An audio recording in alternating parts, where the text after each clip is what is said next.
Selamat malam. Kita sedang menyaksikan pergeseran tektonik dalam sejarah militer modern. Selama puluhan tahun, doktrin politik luar negeri China dikenal dengan pepatah lama Deng Xiaoping. Sembunyikan kekuatanmu, tunggu waktumu. Namun, malam ini, kita bisa memastikan satu hal. Waktu untuk bersembunyi itu telah habis. Naga Timur telah bangun, dan ia tidak lagi sekadar menyemburkan api ekonomi, tetapi juga api mesiu. Dunia gempar. Laporan intelijen dan citra satelit mengonfirmasi pendaratan armada pesawat kargo strategis Y-20 milik Angkatan Udara China di pangkalan-pangkalan militer utama Iran. Mereka tidak datang membawa bantuan medis atau diplomat. Mereka menurunkan sistem radar anti-siluman, rudal pertahanan udara HQ-9, hingga satu skuadron penuh jet tempur J-10C Vigorous Dragon. Ini dilakukan bukan di lorong gelap penyelundupan senjata, melainkan di siang bolong, di bawah sorotan mata-mata satelit barat.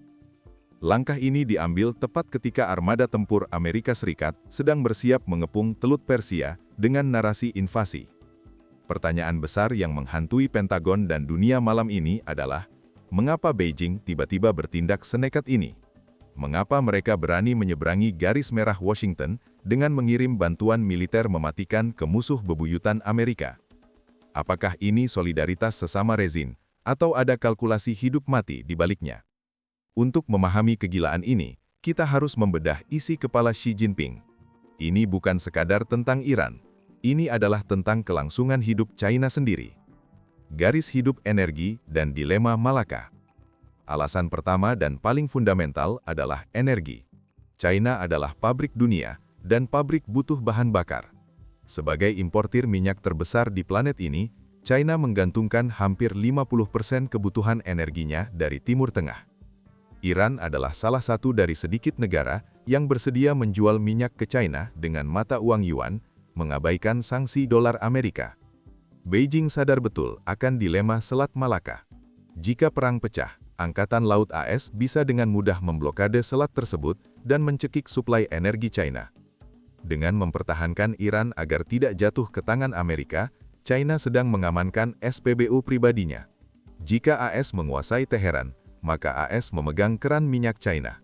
Washington bisa memutar keran itu kapan saja untuk mematikan lampu di Shanghai atau Beijing. Bagi China, invasi AS ke Iran bukan sekadar serangan ke negara lain, tapi merupakan ancaman eksistensial bagi ketahanan energi nasional mereka. Mengirim jet tempur J-10C ke Iran adalah investasi keamanan yang jauh lebih murah bila dibandingkan risiko kelumpuhan industri dalam negeri akibat embargo energi. Strategi pengalihan besar atau The Grand Distraction. Analisis kedua adalah yang paling licik dan brilian secara strategi, menjadikan Iran sebagai rawa-rawa bagi Amerika. Kita tahu, fokus utama Amerika Serikat dekade ini adalah pivot to Asia atau membendung kebangkitan China di Indo-Pasifik, khususnya di Taiwan dan Laut China Selatan. Setiap kapal induk AS yang berlayar di Laut China Selatan adalah ancaman bagi kedaulatan Beijing.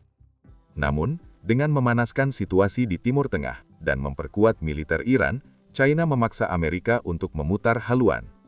China ingin Amerika kembali terjebak di gurun pasir Timur Tengah, seperti yang terjadi di Irak dan Afghanistan. Logikanya sederhana, jika Amerika sibuk mengerahkan armada tempur, logistik, dan anggaran triliunan dolar untuk melawan Iran yang kini bersenjata canggih buatan China, maka cengkeraman AS di Asia Pasifik akan melonggar. China mengorbankan pion di papan catur Timur Tengah untuk menyelamatkan rajanya di Taiwan.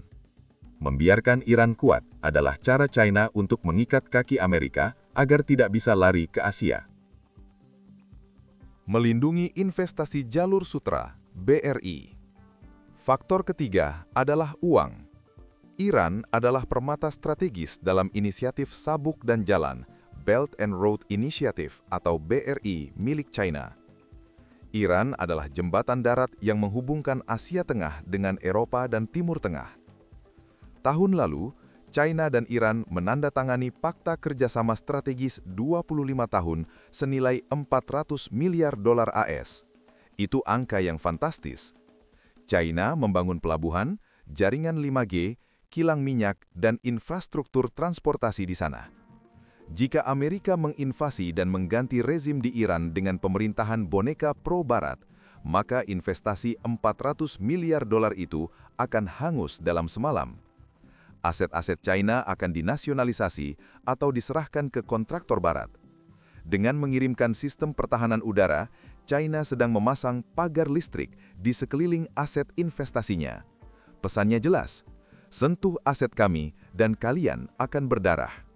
Runtuhnya hegemoni unipolar. Terakhir, ini adalah pesan simbolis tentang tatanan dunia baru. Selama 30 tahun pasca Perang Dingin, Amerika adalah polisi dunia tunggal. Mereka bisa menyerang siapa saja, Irak, Libya, Afghanistan, tanpa ada negara besar lain yang berani menghalangi secara fisik. Tindakan China hari ini mengakhiri era tersebut.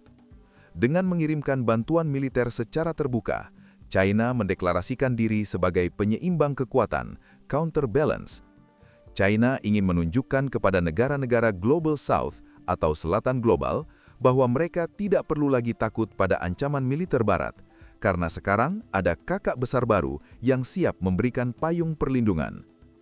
Peralatan yang dikirim juga bukan sembarangan. Rudal anti kapal dan teknologi drone yang diberikan China didesain khusus untuk strategi Access Area Denial atau A2AD.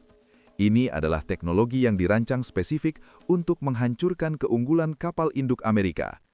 Ini adalah sinyal bahwa teknologi militer China sudah setara, bahkan di beberapa sektor lebih unggul daripada Barat. Sahabat Istabi, kesimpulannya sangat mengerikan namun nyata. Langit di atas Teheran yang kini dijaga oleh jet tempur buatan Chengdu dan radar buatan Nanjing adalah bukti bahwa Perang Dingin baru telah berubah menjadi panas. China tidak lagi sekadar mitra dagang Iran, mereka telah menjadi pelindung militer de facto. Perjudian Xi Jinping ini sangat tinggi. Jika satu saja pilot Amerika ditembak jatuh oleh rudal buatan China, konflik ini akan bermutasi dari perang proksi regional menjadi konfrontasi langsung antar negara adidaya. Kita tidak sedang melihat potensi perang Teluk Jilid 3, tapi kita sedang melihat pemicu potensial bagi perang dunia. Amerika kini menghadapi dilema buah si malakama. Mundur berarti kehilangan muka dan membiarkan Iran menjadi nuklir di bawah lindungan China, atau maju berarti menghadapi perang berdarah melawan musuh yang dipersenjatai oleh kekuatan ekonomi kedua besar di dunia. Apa yang terjadi di Iran dalam beberapa minggu ke depan akan menentukan nasib dunia untuk dekade mendatang. Kami akan terus memantau setiap pergerakan di sana. Saya Istabi, tetap waspada, tetap kritis, dan salam akal sehat.